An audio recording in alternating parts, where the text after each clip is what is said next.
মাছ, মাংস, ডিম প্রত্যেক দিনই আমাদের খাওয়া হয়, কিন্তু গরম ভাত এক থালা শেষ করে দিতে পারি আমি শুধু এই পদটা থাকলে। কি সেই পদ, চলো দেখে নিই। তো হাই, আমি কুয়াশা। চলো আজকের ভিডিওটা তাহলে শুরু করা যাক। এখানে সমস্ত সবজি কাটা হচ্ছে। আজকে একটা পদ আমি রান্না করব, তো মাটির রান্নাঘরে।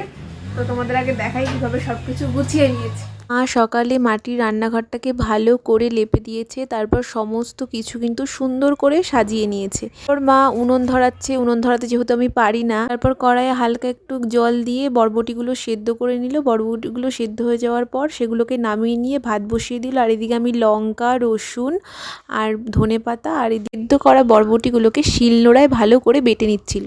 আমাদের এই টিনের যে ঘরটা আছে সেটাকে একটু ক্লিন করে নিচ্ছিলাম, আমি খুব ধুলো জমে। বাবার ডিউটি আছে, তাই বাবা সকালের খাবারের জন্য তাড়াহুড়ো করছিল। বাবা যে খাবারগুলো খাবে সেগুলো মা করে দিয়ে দেন আমি আর মা এই রান্নাটা করতে বসলাম। তো আমি শুকনো লঙ্কা, কালো জিরে ফোড়ন দিয়ে, তারপরে বরবটি যে বেটেছি সেটা দিয়ে, তারপরে একটু চিনি আর হলুদ দিয়ে নাড়াচাড়া করে তারপর নামিয়ে নিলাম। এটা আমি রান্না করেছি।